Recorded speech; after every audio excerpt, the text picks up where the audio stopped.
Hi, I'm Lisa Entwistle, founder of Wealthy Living and host of Wealthy Living radio show. I help open-minded, big-hearted people connect to themselves, others, and the world around them, guiding them to live a wealthy life personally and professionally. So each fortnight I have conversations with a variety of professionals to discuss all topics to do with wellness, whether it be physical, emotional, or spiritual. We discuss how our choices impact our work, our relationships, and our health, and then suggest ways to help you live a wealthy life. So it gives me a lot of pleasure today to have a wonderful guest with us, Lucy Main. Lucy is a leadership and community development consultant, facilitator, trainer, and writer with a background as a lawyer and social worker. She's a classic Gemini with a million hobbies, interests, passions, and projects, and runs her own business, HeartWorks Consulting, in order to be able to live a creative and heart-based life and bring the possibilities of that space to individuals, organisations, and communities. Lucy is a passionate storyteller. She believes strongly in the transformational power of shared story and in shared wisdom over expertise. She's the founder of Hope Hour and the author of a recently released book called Beyond the Stethoscope. So if you remember or you listened to the last episode, I spoke with Dr. Catherine Kroc, and we talked about transforming the culture of healthcare. And today with Lucy with us, who's written this book, Beyond the Stethoscope, we'll talk more about shared stories of doctors on reclaiming hope, heart, and healing in medicine. So it gives me so much pleasure to welcome you here today, Lucy. Thanks, Lisa. It's wonderful to be with you. Thank you for having me. Oh, pleasure. So maybe we can just start by just telling the audience, we'll talk a little bit more about the book throughout the episode, but if you can maybe tell the listeners a little bit more about yourself and what you do and how you've come to writing this book. Sure. It's a fairly long and roundabout story, but I just wanted to draw on some of the words from your introduction, actually, before I start. Because I had a birthday recently and a friend of mine, I was in a public space with a group that I was leading, and a friend of mine announced to the room that it was my birthday and asked me what I wished for or hoped for and put me on the spot. And I thought, and the words that came out of my mouth, which is fascinating given that we've just connected, were I hope and wish for deeper connection with myself, with others and the world around me. So, how beautiful. Well, I can help you do that. And I think, to be honest, intuitively, I've known that, ever thus, wanting deeper connection with people particularly. And my career started, I was very ambitious. I went to a school that encouraged, women to be all things that they dreamed they could be. And I had a, good start in life and ended up getting into law, and I really thought I wanted to be a lawyer because I was all about advocacy and justice.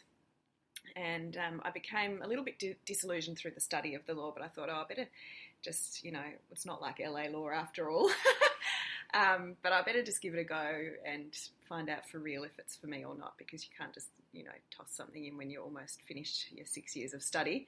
So I fought hard and played the game hard and got myself into one of Melbourne's top law firms for my first career job, and lasted 12 months. And while I was doing that, I was volunteering in a youth leadership program, which was all about young people finding their passion and their purpose. And I just was so alive when I was doing that work, and I was so dead when I was doing the other work. And to me, the comparison was so real, I couldn't ignore it. And I became quite depressed in the workplace, and I found the whole context quite soul-destroying, because I was there for, truth and justice and advocacy, maybe naively so, but in fact it was about power and money and intellectual one-upmanship, and I found that very distressing. And a lot of people said to me, why didn't you stay in the law, get out of the corporate environment? Clearly that wasn't a good fit for my personality and my values, and, go into legal aid or something like that. And my response was, well, I'd still be banging my head against a brick wall in a system that, that I felt very despairing in. So I made a change and studied social work, because I thought, well, I'm doing all this work with young people and I love it and it's opening them up, but I feel like I'm responsible then for what's being opened up, and I want to know that I'm being, the most careful practitioner that I can be in managing people's emotions, and that kind of interaction felt very like it had a deep responsibility attached to it that I needed to take seriously and understand what I was doing. So I studied social work. Anyway, long story short, became a social worker, became a mum, moved to the country, floundered around with postnatal depression and an identity crisis, and, oh my God, I've got 3 degrees and what am I doing with my life? And in the process, the thing that actually saved me in those early days was my community. I became very involved in community and in community activities such as the Breastfeeding Association, the Playgroup Committee, the, toy library, all the things that you do when you're at home with young children. And I found that filled my cup. So my work then became mostly at the start voluntarily around community development, story catching of positive community stories. I made a couple of films.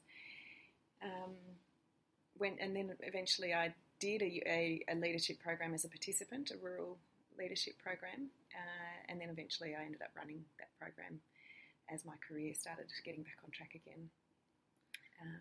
Yeah. Oh, well, that's an amazing story, and I think that something that's highlighted through that story for me was your courage and the courage to change direction, because that's not an easy thing to do. And I think that many people are in that position, whether it be because they've studied all of those years, or whether they've, got themselves into a position where they'd only dreamed of, like you said, you got into one of the top law firms, and that's the amazing accomplishment.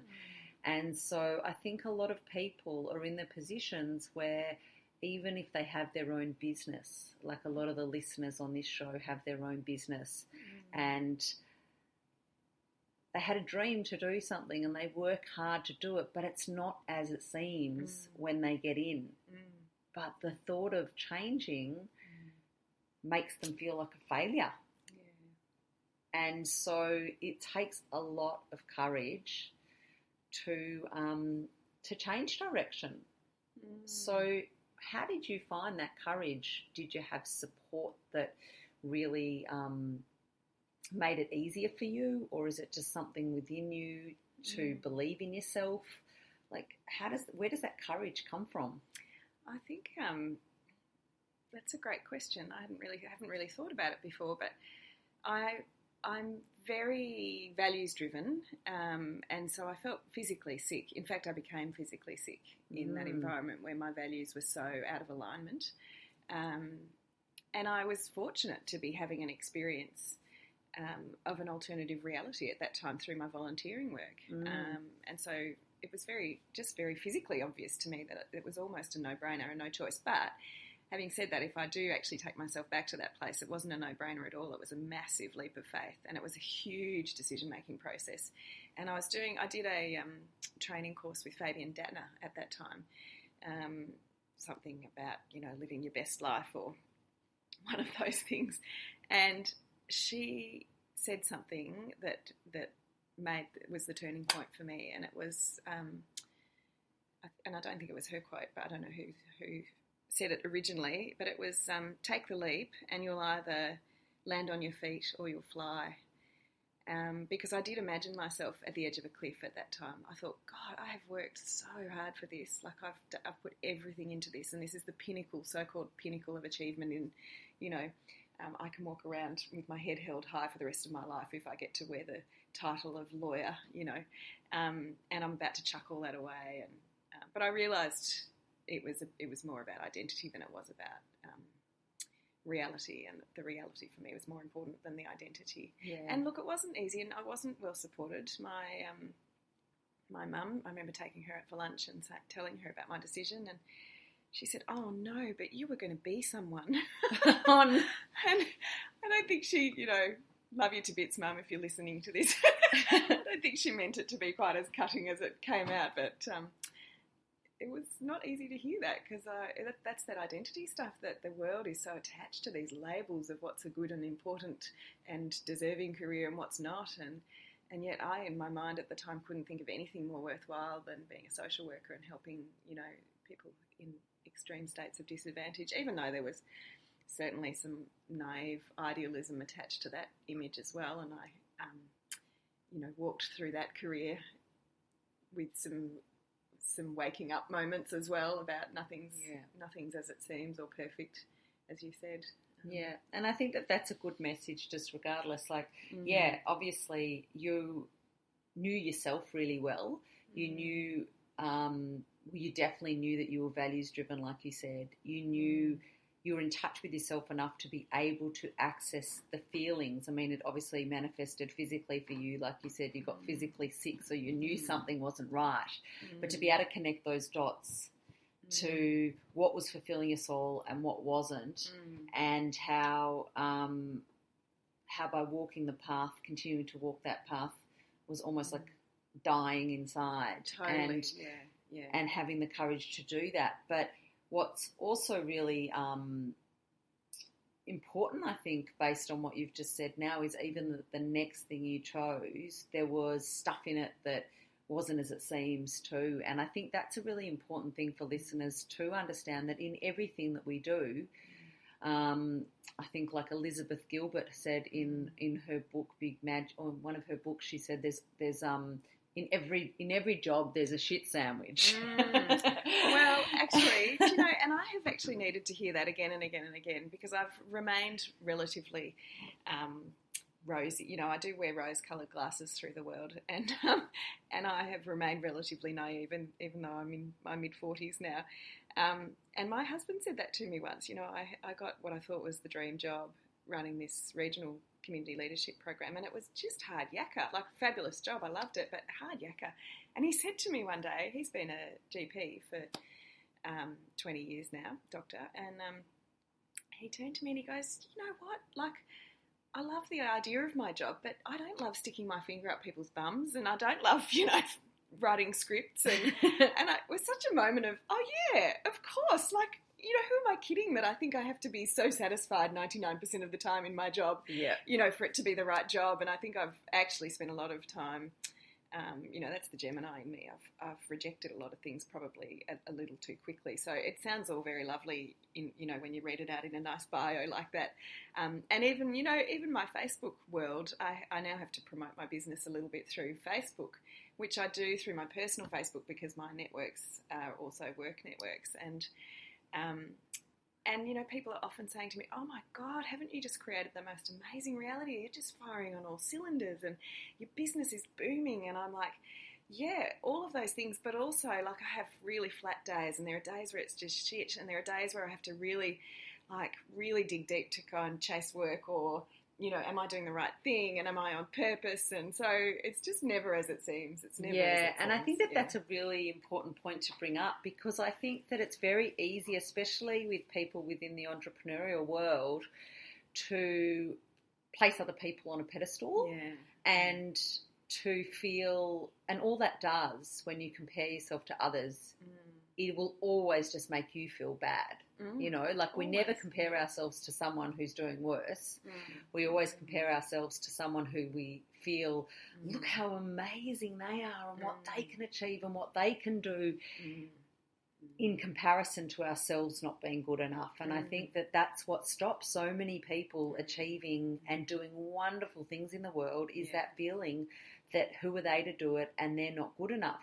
But it's really good to hear that from someone like you, who is such a change maker and is such a person who's done so much to make such a difference and make little ideas into big things. And we'll talk some more about some of the things you've done shortly. But it is so good to hear straight from your mouth, here right now, that it's not as it seems. And yes, some of it is, of course, and you are doing amazing things, and not to take away from that at all, but every single person that we see we often see their highlight reel, don't we? Especially through social media. And slowly people are starting to catch on to this be vulnerable, be authentic. That helps with connection, and it does. But even in that, there's still a thought process behind the sharing. Yeah. So no one really knows what goes on. Yeah. And I think that one of the big takeaway messages from that, if you are listening today, is that you are good enough, and that there is no sort of hierarchy or one person being better than another. It's just that someone might have had greater opportunities, or maybe they created those opportunities, or they might just be at a different stage in their career. But wherever you're at, you're no better and no worse than anybody else. And I think that that's a really maybe an important message for people to take away. Absolutely, Lisa, you're so right. And in fact, it's another book I've got up my sleeve, and I might just it might become apparent that I have quite a number of books up my sleeve. So whether these ever see the light of day or not, I don't know. But one of them is called Enough is Enough. And it's about, you have enough, you are enough, and you do enough. Because we're on this perpetual cycle of kind of trying to have more stuff, trying to be more things to more people, trying to, to ourselves even. And we're so bad at just being still and sitting with what is and noticing what we have. And we're so abundant if we stop and notice it. And it's what is the emptiness that we're trying to fill that has us need to be on this treadmill all the time of this mad dash through life. And, I'm so not good at that stuff, which is why I, of course, like to write a book about it so I can figure it out for myself, and hopefully it might help somebody else one day. Perfect. Yeah. Yeah. So, even with what you've just said about stopping and realising the reality of a situation, that's a really good segue into talking about this book that you've written, Beyond the Stethoscope, because I think that there are a lot of points in that book, even though the book is particularly about sharing doctors' stories to reclaim hope and heart and healing in medicine. It is also, I think, about looking at the doctors and patients and all of us to stop and look at the reality of a situation and what are we trying to get to, and are we even acknowledging our situation, our even personal situation. So maybe we could start by just exploring for a second, because the name of the book, Beyond the Stethoscope, I found that a really interesting name. Firstly, I thought it was so clever. And then I started to read a little bit more in your introduction about your analogy to do with the stethoscope. And I thought it was brilliant. And it really actually made, it really hit home for me. And I thought, I created an image in my head. And I don't think that will lose me. It actually had an impact. I really liked it. I don't know that other people will or won't feel the same, but I think it'd be really nice if you can share a little bit behind that title. Yeah, sure. Thanks, Lisa. The title, Beyond the Stethoscope, came to me right at the very beginning of the project, before I even knew, I think, that it was going to be a book. When I decided that I wanted to collect the stories of doctors. And the reason for doing that was that I felt that there was this whole behind-the-scenes story about medicine that we wouldn't have any idea of when we go into a doctor's office and bring our needs to the table. And the reason that was a question that was present in my life is that, as I said earlier, my husband's a GP, and he was really burning out. And I'll come to that a bit later when we talk about where the book came from. But just back to the title, your question about Beyond the Stethoscope. So yeah, I just felt like there's this whole world and whole story of a human being behind this tool of medicine that's kind of iconic tool of medicine. And how are they going? Holding everybody else's pain and hurt and the huge responsibility of caring for life and death decisions day in and day out in a system that's like a pressure cooker. And I was witnessing the impact of that at home, and I knew there was a behind-the-scenes story. So Beyond the Stethoscope just came to me as an obvious kind of title. But But then, as you were mentioning the metaphor of the stethoscope, and if I can just read a little excerpt from the book that delves a little bit into that. I've written, the stethoscope, one end attached to a pair of ears, the other connecting them to a heart, chest and lungs. A fundamental 200-year-old, relatively simple tool in the practice of medicine. A routine checking device that immediately forces intimacy into the exchange between the listener and the bearer. The listener requires a broad base of knowledge to read important information into the messages that the heart and chest emit. The bearer requires a degree of vulnerability and trust to raise their shirt and allow these key organs to tell their story.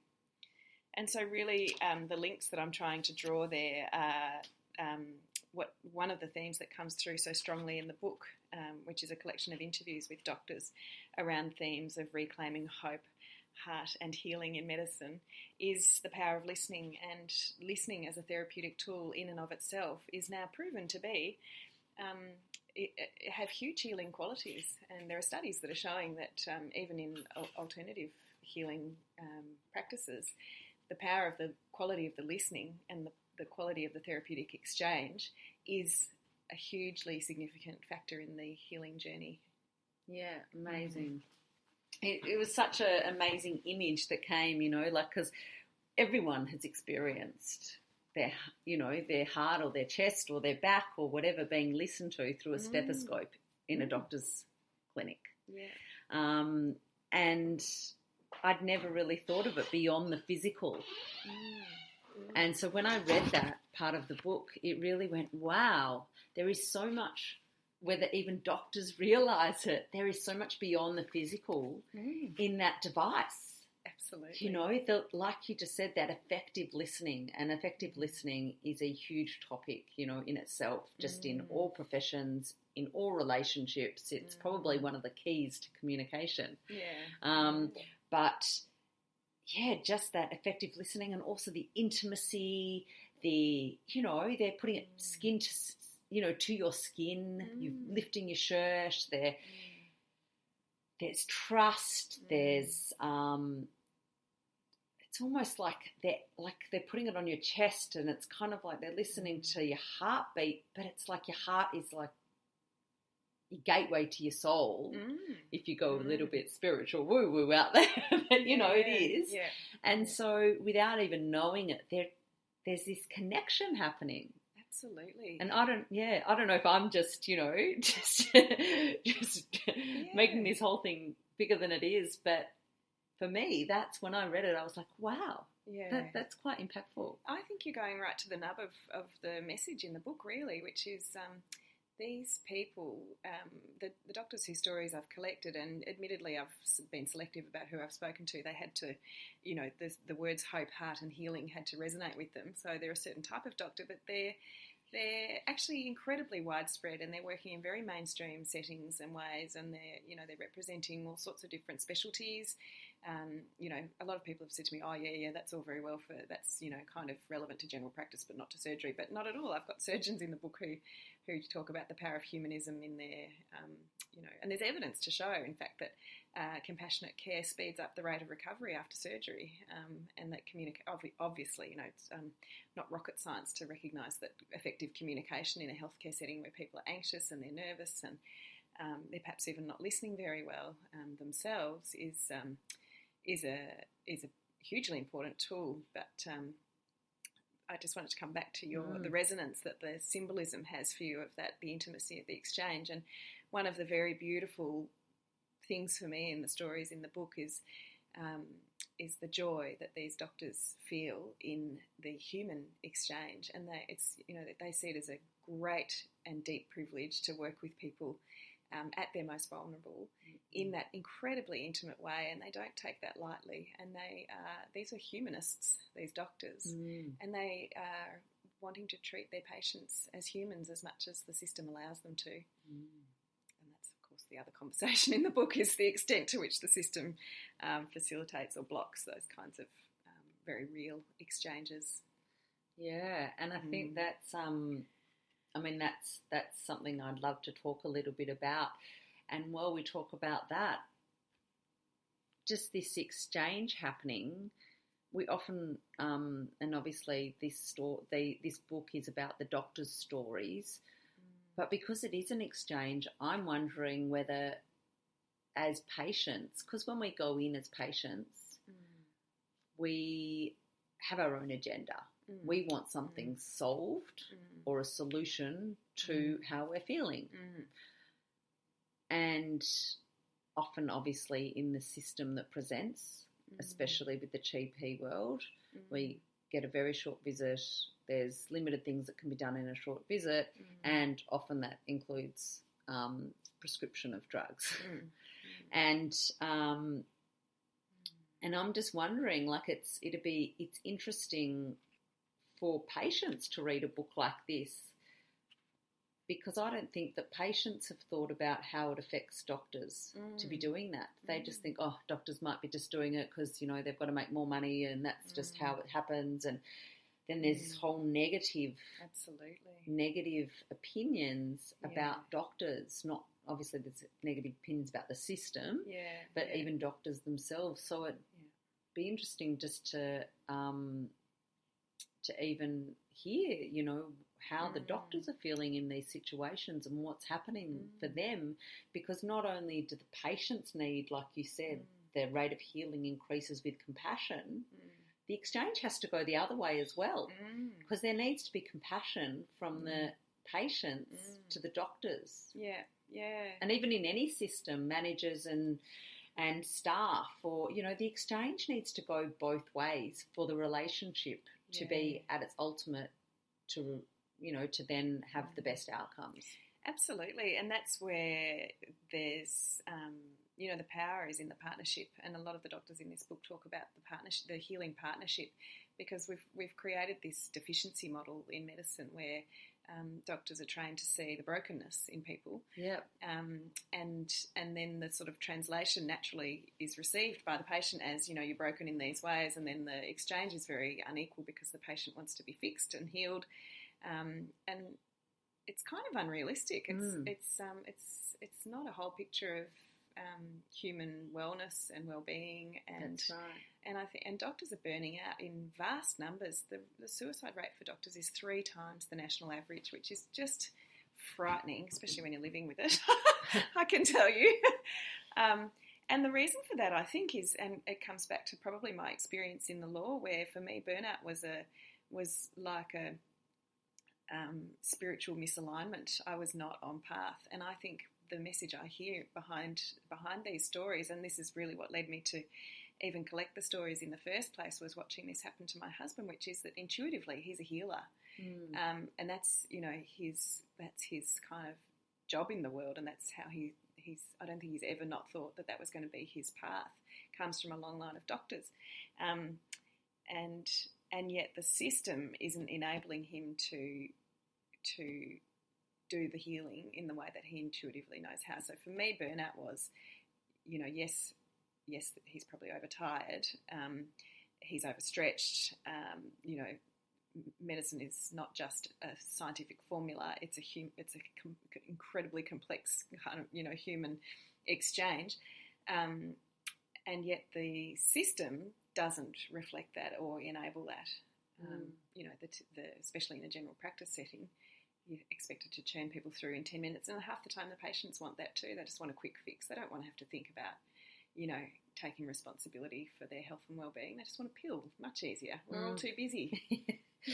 Yeah, so it's like we've forgotten about prevention and healthy lifestyle model in healthcare. Well, we've forgotten about whole humans in healthcare. Yeah. So, you know, there's another bit of my book that you directed me to this morning that I might just read as well, sure. Which sort of speaks to this, where the conversation's heading. So medicine is taught as a science, but it is, according to most of the doctors in my book, just as much art. And I've written here, finding a balance between humanism and science in medicine makes sense. For patients don't just come with their bodies, they come with their emotions, their mindsets, their list of internet solutions, their hurts, their hopes, their fears, their needs, and the effects of the profoundly complex mix of life and living, of their eating, their doing, and their relating. They come with their own unique balance of physiology and psychology. As one of the contributing doctors in my book says, there's no cookbook. And in turn, medicine is practiced by a set of complex human beings who, of course, have the science and the diagnostics in their heads when they're having an exchange with a patient, but they might also be having a tired day or a midlife crisis in the background, or their kids at home sick, or they're, something's gone wrong with their plumbing, or and there's this theory in medicine which is kind of like a religion, which is the arm's length exchange. The therapeutic exchange needs to be arm's length, which is that the doctor doesn't bring anything of themselves to the exchange. They remain completely impartial. But that's an artificial construct. They're not impartial. They are a subjective human being on the other end of the exchange. And the exchange is naturally, in its best, a dance between two artists. And yeah, absolutely right. And that's how, in an ideal world, it would be. But it's interesting because you come from a medical litigation practice prior, and I think that is probably one of the reasons that stops this exchange being as human and real as it possibly or probably should be. Yeah, so much so. That's got such a huge influence, and isn't it ironic that was my work? Yeah. And in fact, the reason I was so frustrated working in the law in medical litigation is that we would have one set of facts, right, and then you'd have the person who was the victim, the complainant. They brought their issue to the table. They'd been wronged by the system in some way and they'd suffered some kind of injury. And then you've got the other side, which was usually the insurance company, refusing to pay for whatever reason, trying to find their way out of it if it wasn't an obvious link. And you've got specialists on either side trying to represent one side or the other. And so you've got one set of fairly black and white facts and two completely different interpretations depending on which side of the fence they wanted to sit on. And it just was so unreal to me. Like, this is, how can it be so open to interpretation? And yet it's, so the law wants everything to be black and white, and we want science to be black and white, but we're not. We're messy and we're human, and things aren't black and white, and there isn't right and wrong. And the damage that the legal system has done to the medical system is profound in terms of exactly what you say, creating a huge barrier to connection, but also the stresses. When I try and dig a bit deeper behind this serious crisis of mental illness and depression, burnout, and suicide in the profession, I think that the legal system has a lot to account for. And there were a couple of doctors who I interviewed for the book who decided either they withdrew their stories or I withdrew their stories because they were devastating stories of a sense of professional failure when things had gone wrong, as if we expect that things won't go wrong in a system as complex as the human body and as complex as the health system. It's a false expectation, and yes, things do go wrong, and sometimes they are somebody's fault, and of course people want to seek recompense, but professionals are being absolutely smashed and trashed in the background. They are guilty before proven innocent.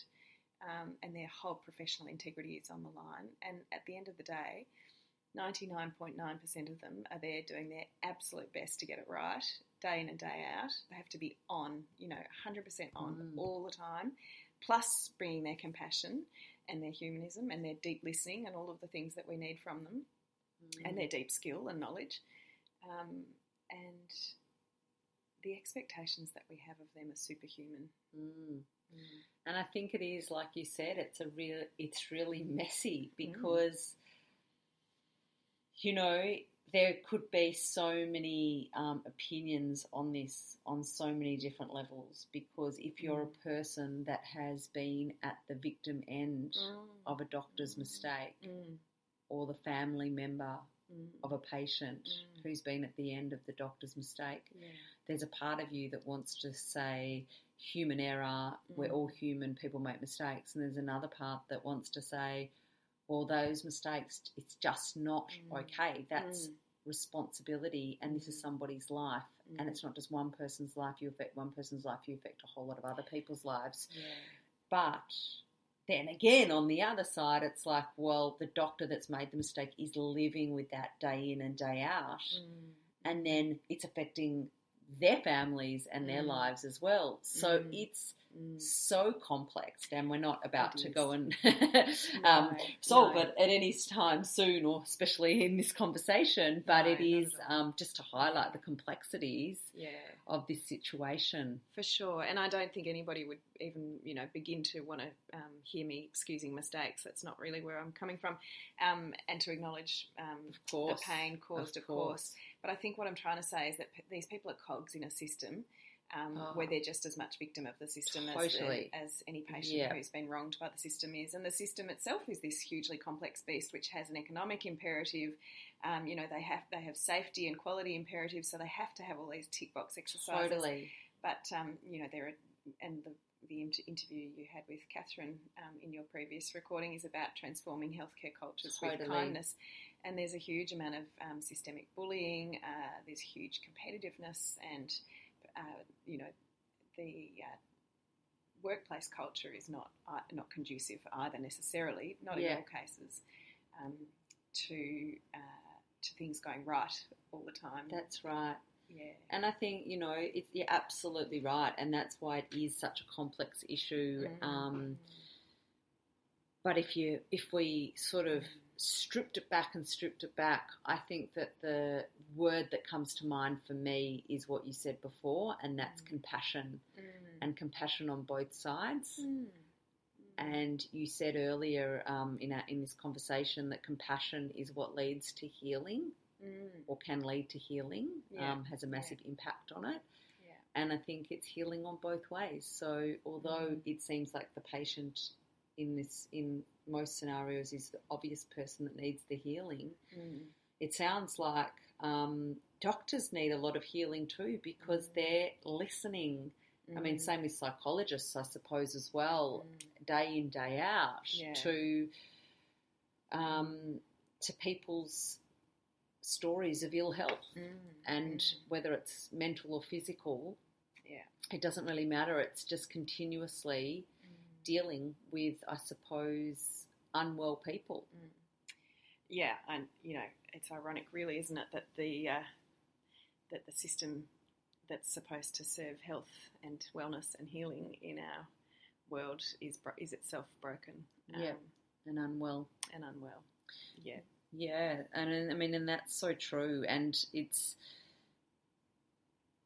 I think that probably is not isolated to the healthcare system. So I think that if we just took this conversation a little bit broader and looked at the idea of unwell systems and unwell, I suppose, practitioners in a way, when you look at the burnout and the stress and the anxiety that's happening, it can be taken, even comes to mind really quickly, is the educational system.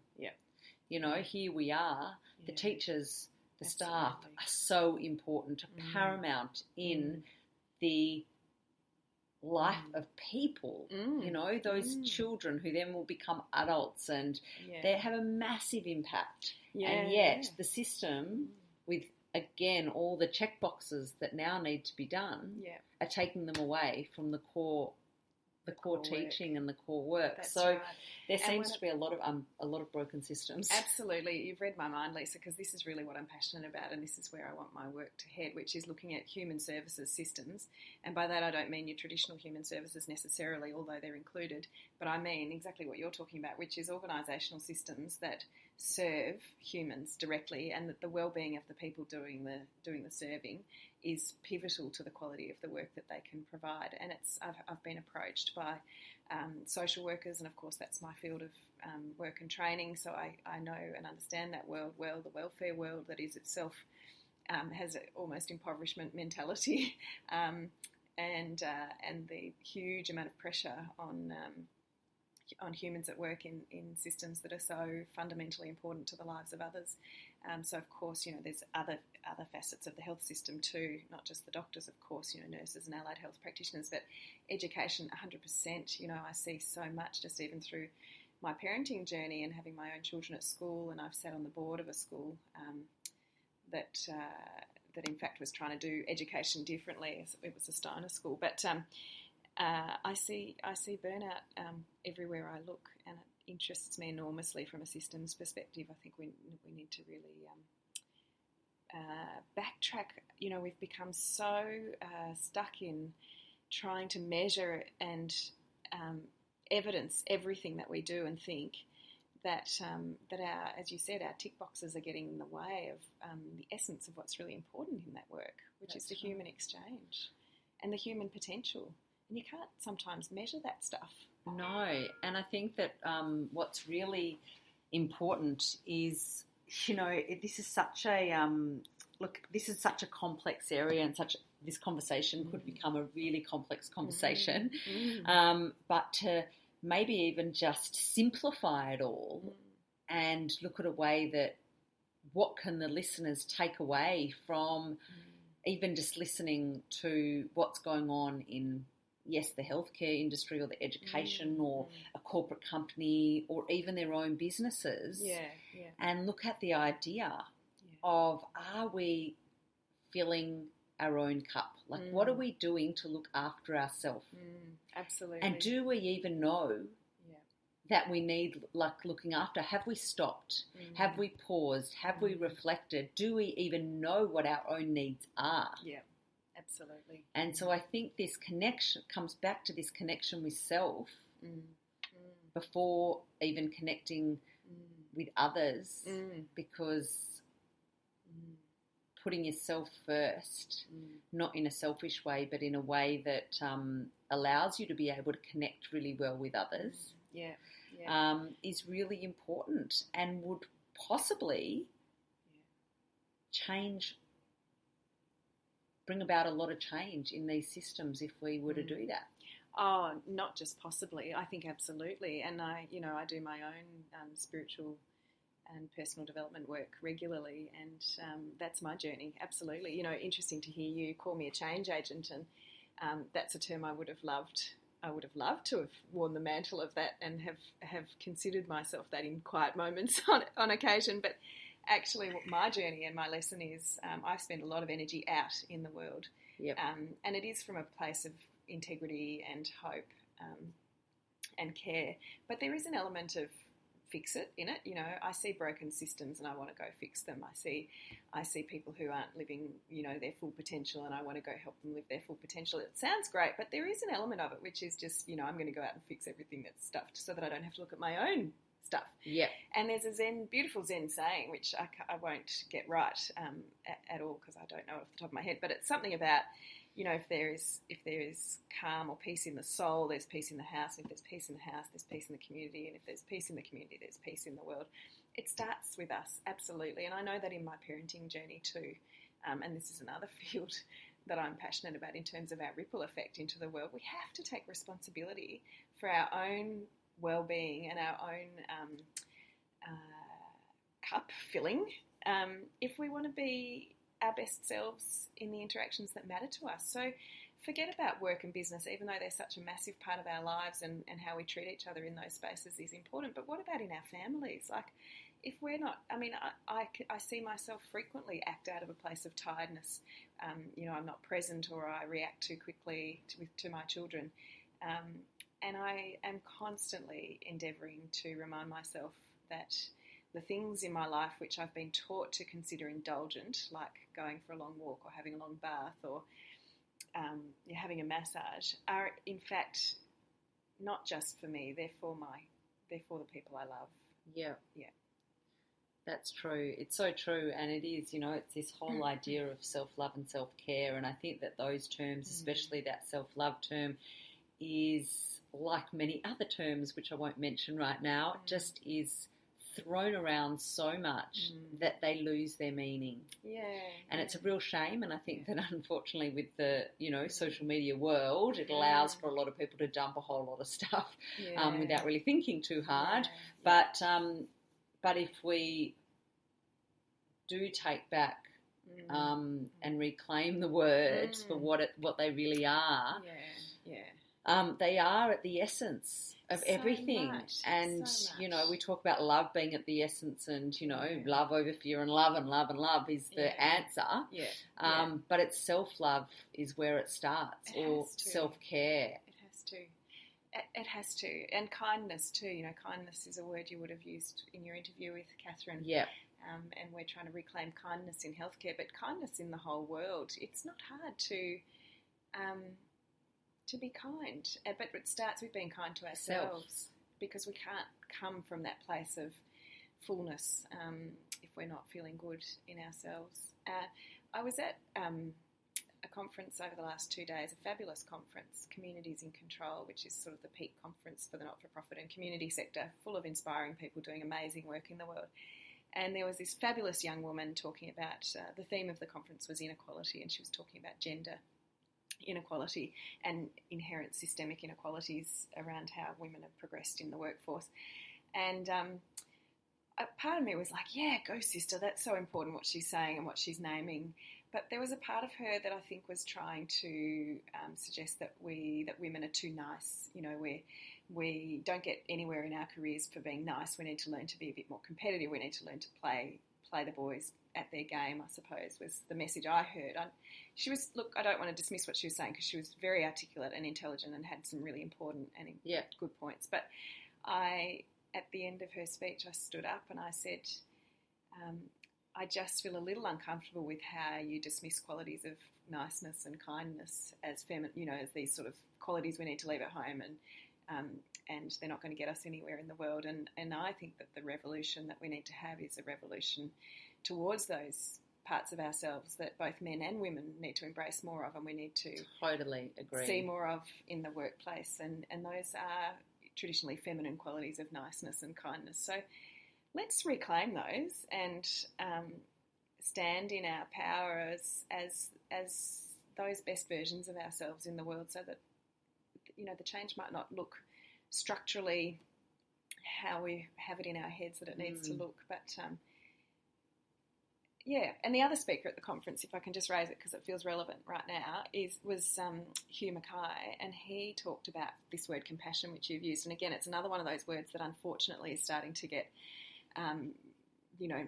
people are getting tired of it, and it gets used and bandied around in all sorts of different contexts that aren't necessarily relevant to it, which is such a shame with these beautiful, important words that they get bastardised by popular media, but and by organisations that, anyway, we won't go down that track, but he's written a book, which unfortunately I can't remember the name of off the top of my head. It's just recently released, about Australia, and he thinks that compassion can be enhanced through our neighbourhoods. So when you ask me, what message can I give the listeners, apart from self-responsibility and self-care, is his message, which, and he told about a study that a woman, in fact a doctor, did in Somerset in England, called the Compassion Project or some such thing, and they got they got people throughout the whole town to kind of latch onto this idea of being more compassionate, and it was simple, and they gave them actions, things they could do to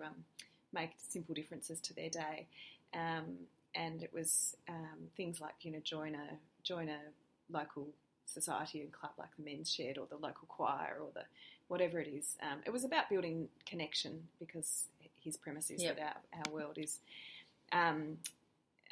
full of anxiety and mental illness and disconnect, and to rebuild connection, it comes through community and through neighbourliness and through everyday acts of kindness, really. And they had this incredible health response. They measured the outcomes after 3 years of this project of people being more connected to themselves and to each other in neighbourhood. And the kindness and the compassion had a ripple effect, and there were radically less admissions to emergency or presentations to emergency department at the hospital, and people's health and wellbeing went up massively. So it's not just some nice fuzzy woo-woo spiritual concept that makes us feel good about ourselves if we've got time to tack that onto our to-do list of everything else we need to do in our lives. It's actually pivotal to our health and well-being, and we've just got our values completely skewed in terms of the things that we pursue and the places that we spend our energy and our time. Yeah, I couldn't agree more. Like, you know very well that one of my mantras within my business, which is within my life, is connection is medicine. And there is I feel so strongly about the truth of those three words together. because it is the crux of everything, connection. When we feel disconnected is when we often make poor choices. Yeah, absolutely. And it doesn't mean that we've always got to be out there and be social butterflies. That's not what it means.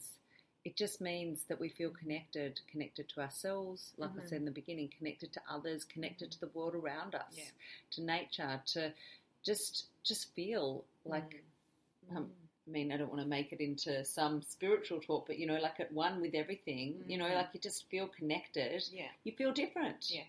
Yeah. We are. We're social animals. We're designed to be connected. That's right. Yeah. And, we've had a show with Gilbert, a number of episodes on placemaking, and that's all about gathering and connection as well. Yeah. So, I definitely, there's no doubt about that. I'm with you 100% on that one. Yeah.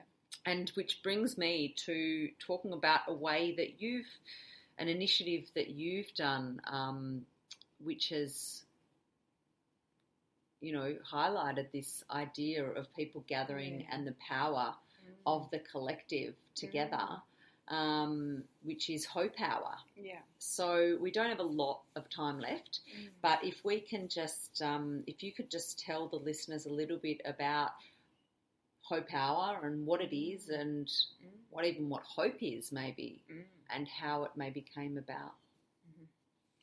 Yeah, well, what hope is? Now, there's a big question when we don't have much time left. Well, maybe we'll leave that one and just tell the listeners in the beginning, how did you come to Hope Hour? Sure. And why do you think it's important? Yeah, sure. Thank you. So Hope Hour is an initiative that I developed 2 years ago out of my despair, basically, at the state of the world. And I was driving my kids to school one day and there was another report on the radio about another terror attack in Europe, and then there was black on white violence in the US, and there had been a string of such attacks, and it was really one of those kind of far out what is happening to the world moments.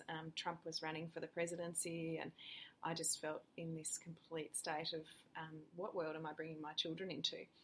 And I thought I just have to do something, but what the hell can I do? What can little old me do? And I thought what I usually do when I feel in a state of despair is I call circle with my girlfriends. We call it sitting in circle, and we've done it since we had young babies at home and needed companionship and community and connection in that way. But we make it a sort of sacred space with a candle and a talking stick, and we just share, but we share deeply what's going on for ourselves and hold space for each other without answers or solutions or fix it. And it's a very powerful and healing thing to do together in community. And so I thought, right, well, I'll just call circle with my girlfriends. And then I went, oh, you know what? I think I could just call circle with, the world. Why not? Yeah, why not? The internet these days, it's got all sorts of power. And I have to say in the background, I'm influenced by the work I've done in the leadership development work. So in the background, I was running a community leadership program, which was full of amazing salt of the earth people in their communities who were doing stuff to make a difference. And that's the whole thread of the work that we were doing with them, was to empower them and upskill them and connect them to be more impactful in the work that they were already doing. These are the can-do people of the world who don't go, oh, the bloody government should do more of this, or somebody else is at fault for my shitty life, and they get up and they do something about it. So that's the background behind why I would have had that response to my despair. I'm inspired constantly by good people around me. And so I thought, I'm just going to, I'm going to see what I can do about this. And so I came up with the name Hope Hour. I thought, we'll just sit in circle for 1 hour, and it can be a physical coming together, or it can be online. And so I started developing up the idea, and I called together my girlfriends to ask them what they thought of the idea and would they help. And I got a few helpers on board, and we developed a website and a logo and a concept and some materials to help. So the invitation was to people to, at the same time, for 1 hour on the same day, to come together in a group and to sit with this idea of hope. And what does hope mean? And that could be interpreted in whatever way people wanted to. So I created some resources to help them do that if they felt they needed the resources, but I wanted it to be quite loose and quite open to other people's interpretation around what hope meant in their context. And so what happened was on the actual day when Hope Hour was called, I ran an event in my local community. We had about 100 people there. We had music, storytelling, we had a meditation led by a Buddhist monk, and we had drawing, and we had children and conversations around what hope means. And it was beautiful. It was a celebration. And ironically enough, Hope Hour was like 2 days after Donald Trump actually got elected in. Oh. So a whole lot of people turned up going, God, we just needed to come together to just kind of come together to know that the world is not going insane and that we can do something, And even though to the pragmatists of the world it seems like, what would that do? What difference would that make? It was profound because you're not alone, and you know that there are things still to be very hopeful about, and those things are community and coming together and the goodness of people, the innate goodness of people. And my idea was that it would go around the world and it would become some big thing. But I was going easy on myself in the first year because I was working full time and raising kids as well, so I didn't have the capacity or the resources to make it grow anywhere beyond its natural flow in that first year. But people gathered, in New Caledonia. Somebody had a party in the park with balloons and butterflies and kids and, kicking balls. And that was her interpretation of what Hope Hour might look like, which was just perfect and gorgeous. Other people sat around the dinner table with their kids of all ages and lit a candle and just spoke about hope with their kids at the dinner table. There was a meditation that people could download, a broadcast meditation. So some people just sat with that. Some did it alone at home and sat with the idea of hope and what that meant to them. My mother did it with a group of friends, and she's not, she's a very intellectual woman, and this stuff is really out there for her, and she was terribly nervous about the idea of inviting people into a conversation that she didn't, know what the answers were for. And she said it was profoundly moving, her group of friends who she had asked them to bring an object that represented hope to them, and they brought photos and books and stories and objects from their lives, and so beautiful. And she said it was just the most beautiful night. There was another group that met in Torquay. They came together following some of the resources that I had created, and they now meet every month as the Hope group. So it was very powerful and very beautiful. And I have to admit, a lot of hard work. So last year I was going to make it an annual event. I sort of had, visions of it being a bit like, and it was a play on words with Earth Hour as well. Yeah. And Happy Hour. It was a play on words with Happy Hour as well. Anyway, I instead wrote a book and produced that while working full-time and raising my kids last You're year. amazing. So Hope Hour's back on for this year. November the date is chosen in connection with November 11th in relation to a response to peace. Beautiful. Yeah. So if people wanted to get involved with the Hope Hour, where would they? Yeah, so the website is www.hopehour.org. Yep. .au. No, I think it's just org. But that's okay. I'll put all of that on the show notes. So if you are interested in getting involved, I'll put on the show notes, and plus closer to the time I'll put something else out about it as well. There's also a link to Hope Hour and some photos on my actual website, which is just my name, Lucy Mayes, MAYES.com. Yeah. Yeah. So yeah, that website has got everything on it about the book, yep. And about your story, and about Hope Hour, and so all the access, you can access everything through that central point as well, which is lucymays.com.au or just.com. Just.com. Yeah, excellent. Yeah. That's an amazing initiative. That's just how heart and fulfilling, even just watching you tell that story, I could see and feel how much joy, even though it was hard work, how much joy it brings you. And I think that we're not going to go into it today at all because we're winding up, but joy is another big one for me, and I did a whole session on it, talk on it a number of episodes ago. To do with it more in our own productivity and our work. But it is also one of those things which is at the centre point of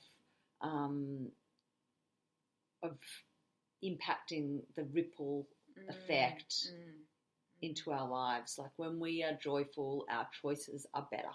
Yeah. There's just no doubt about it. Yeah. And so when it comes to, you know, putting on things that aren't necessarily income earning, they're your volunteer time to do something good. But the joy it brings you and the purpose it fills for you, I can only imagine aid any of the projects that you do that are income earning. Yeah. You know what I mean? So Yeah. I think that that's an important thing for people to realise, because I think that, you know, I do have a lot of entrepreneurs that listen to this show, and like you said before about what that speaker said about, you know, let's be more hustly, you know. I think it's the same thing. We don't want to create initiatives that don't have a good income attached to them. And I think people are really scared to do that because we are told, especially as women in business, there's a whole movement of ask for your worth and make sure that people are paying you and you're not doing things for free. And if you are doing things for free, you're almost going back on the whole movement of women and women's equality. And I get the message, and I think that there's merit in the message. I just think that we're forgetting a whole another area of just kindness and joy and creating change that are going to feed whatever income stream you do anyway. Absolutely. And being in community. And that's right. And the connection and the community and the medicine that brings, which again is going to feed everything that you do in life. I think a really good thing to possibly wind up on here, because we are sort of coming to the end of the time, unfortunately, because I think we probably could talk for another hour. We probably could, but would anyone listen? Yeah, I'm not sure. We'd enjoy it. Isn't that the purpose, for us to enjoy it? Absolutely. Because, you know, then if we're joyful, it all works. But is what you said, and I don't even know that you said it, if you know that you said it, but you said the words, "You are not alone." And I think you said it in reference to talking about the hope hour. But I think that is something that can be said for every part of the conversation that we've had today. These doctors, that feeling of creating this book of stories so that they know, I know one of your intentions in there was for your husband to know that he's not alone in the way that he's feeling and thinking. That's it. Absolutely. Yeah.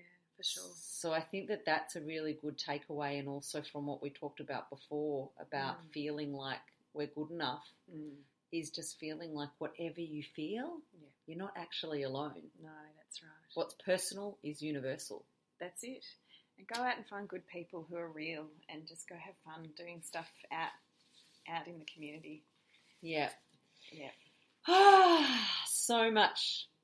Yes, there's so much on this topic, and we've talked about a lot of different things today. And yes, we've gone a little bit off here and a little bit off there, but I think that there is meaning in everything that we talked about today. So thank you so much for coming in and coming down from Castlemaine in rural Victoria and being a part of my Wealthy Living radio show.